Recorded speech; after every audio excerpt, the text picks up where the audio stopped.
Comment est-ce que c'est possible de découper en mangeant plus de nourriture? La première chose qu'il faut comprendre, sans rentrer dans les détails, pour coter, pour perdre du gras, il faut qu'on ait un déficit énergétique dans notre balance énergétique. C'est la base de la perte de gras. Il y a d'autres facteurs qui vont influencer ça, mais c'est la base, OK? Donc, quand je dis perdre du gras en mangeant plus, je ne dis pas perdre du gras en mangeant plus de calories, je dis en mangeant un plus gros volume d'aliments, OK? Parce que c'est ça qu'il faut comprendre, c'est qu'à volume égal, les aliments n'ont pas la même densité en termes d'énergie puis en termes aussi de micronutriments. Donc, c'est ça qu'on va regarder aujourd'hui. Parce que le volume est un élément très important dans la satiété. Donc, si un aliment prend plus d'expansion, il va remplir l'estomac plus rapidement et va le garder. Et si c'est un aliment qui se digère lentement, il va le garder plein plus longtemps. Et il y a des signaux coupe-faim qui vont se produire lorsque l'estomac est rempli. C'est pour ça que le fameux anneau qu'on va utiliser chez les obèses, la fameuse opération pour rapetisser l'estomac, ça fonctionne si bien, c'est que les gens vont ressentir de la satiété, les signaux coupe-faim vont arriver avec une moins grande quantité de nourriture. Mais on peut faire sensiblement la même chose avec des meilleurs choix d'aliments, c'est ça qu'on va regarder aujourd'hui. Donc, par exemple, tout ce que je parle ici, c'est des tendances, OK? On n'est pas obligé de couper un aliment pour manger uniquement d'un autre aliment. Mais c'est que dans nos choix alimentaires, jour après jour, on peut favoriser plus certains aliments et en défavoriser un peu plus d'autres, ce qui va faire qu'au final, on va avoir moins faim plus rapidement, on va avoir moins faim en mangeant moins de calories dans le fond.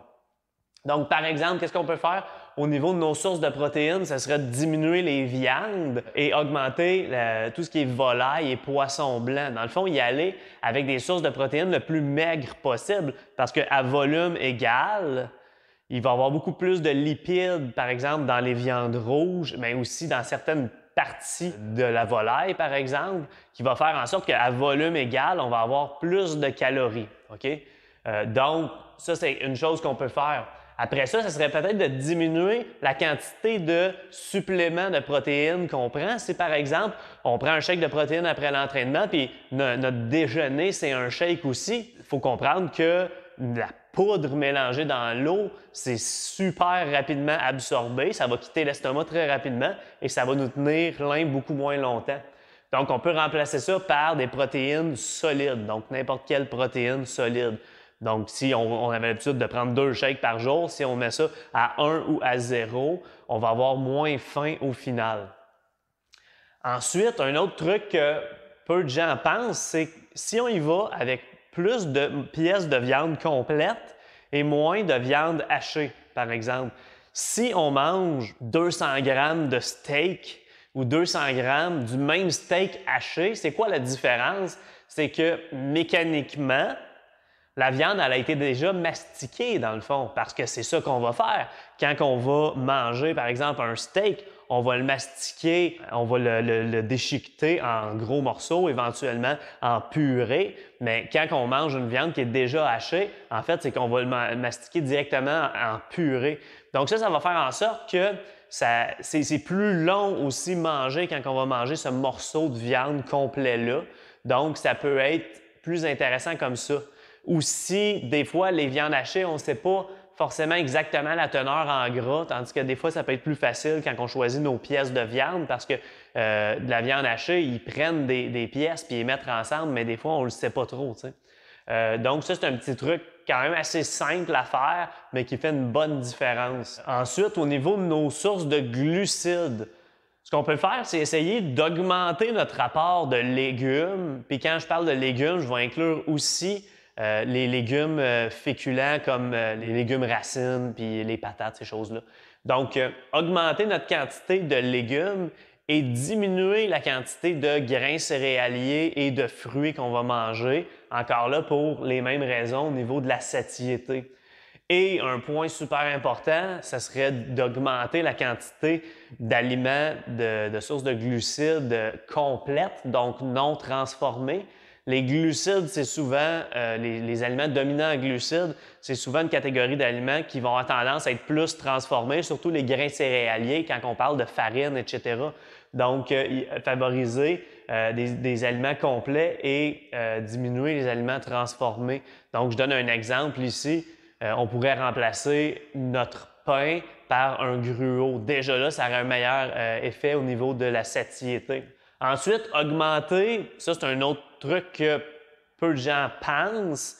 Souvent, quand les gens veulent justement à côté perdre du gras, ils vont manger plus de légumes, mais on va souvent se tourner vers des légumes qui se mangent plus facilement. Qu'est-ce que je veux dire par là? Qui nécessitent moins de travail.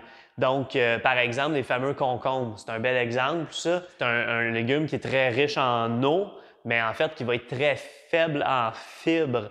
Donc, ça va avoir un effet beaucoup moins intéressant au niveau de la satiété. Il faut comprendre que les fibres, non seulement ça nous tient rassasiés plus longtemps, comme les protéines, les fibres nécessitent plus d'énergie de notre corps à les digérer. Donc, ça veut dire qu'à quantité égale, par exemple, si on mange une quantité X de glucides puis qui contient beaucoup de fibres ou qu'on compare ça à, mettons, un jus de fruits, bien, même si c'est le même nombre de calories, on va avoir besoin, nous, de dépenser plus d'énergie à digérer les fibres. Donc, au final, ça va avoir aussi un effet sur la balance énergétique.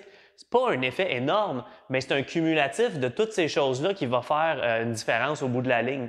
Donc, essayer d'augmenter les légumes fibreux, je donne des exemples comme du chou de Bruxelles, des brocolis, des légumes vraiment plus denses. Puis typiquement, on est moins attiré vers ça justement parce que c'est plus de travail à digérer et un peu moins de légumes plus riches en eau, comme par exemple, j'ai donné l'exemple du concombre, mais une laitue iceberg, par exemple, ça va être très riche en eau, mais très faible en fibres.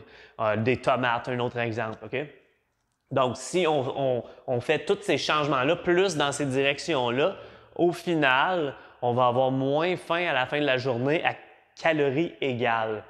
Puis finalement, au niveau de nos lipides, ici, ça reviendrait de diminuer les viandes grasses pour augmenter les viandes maigres. OK? Donc ça, c'est une manière de diminuer notre quantité de lipides qui pourrait peut-être faire en sorte qu'on mange plus de calories plus facilement. Ça va très rapidement, les lipides. Il y a quand même 9 calories par gramme et souvent, ça nécessite aucune mastication. Donc, par exemple, je prends de l'huile ou même le gras qui est sur la viande. On n'a pas besoin de mastiquer, en fait, cette partie-là.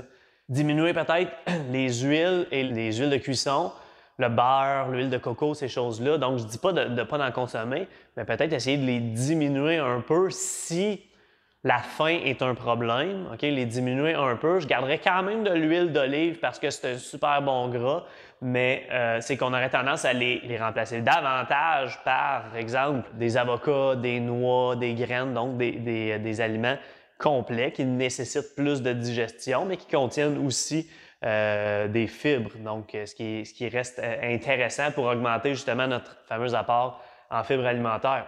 Donc, ça, c'est ce qu'on peut faire au niveau des gras pour justement consommer les gras qu'on a besoin, mais les consommer de manière à ce que ça nous tienne plein plus longtemps. Puis en bonus, un point que j'ai pensé à la fin quand j'ai écrit ça, c'est de regarder qu'est-ce qu'on boit. Parce que c'est sûr et certain que si on boit des calories, tout compte, OK? Fait que, que ce soit des boissons gazeuses, ça c'est sûr que c'est un gros non, mais les jus, n'importe quelle boisson qu'on peut trouver dans les dépanneurs, souvent ça va contenir du sucre. Si on ajoute des choses, par exemple dans nos cafés, si on prend un café Starbucks avec 1000 saveurs dedans, souvent ça va contenir des quantités incroyables de sucre, mais souvent ça va contenir du gras en plus. Et combiner gras-sucre dans le même repas, sans rien d'autre, c'est la meilleure façon d'engraisser. Donc, faire attention aussi à tout ce qui est alcool. Donc, tout ça, ça compte au final dans la balance. Ce qui arrive, c'est que je ne dis pas qu'on ne peut pas coter en consommant des calories liquides. Ceci dit, plus on consomme de calories liquides, moins on peut consommer de calories solides. Donc, c'est ça qui va avoir un gros impact sur la satiété. Si on diminue au minimum nos calories liquides, bien là, on augmente la quantité de nourriture on peut se permettre de manger et de continuer à côté, ce qui va faire en sorte qu'on ne va pas crever de faim. Fait que ça, c'est un gros point que je vais voir souvent des gens qui ont de la difficulté à côté parce qu'ils ont toujours faim quand ils mangent moins, mais c'est parce que leur alimentation est principalement faite d'aliments hyper transformés, d'aliments qui se mangent très rapidement, qui se digèrent aussi très rapidement. Donc, si on fait juste adopter certains de ces changements-là, avoir plus ces tendances-là vers ces aliments-là, ça va être beaucoup plus facile de coter. Mais aussi, si on adopte ce lifestyle-là, ça va être beaucoup plus facile de rester cote. OK?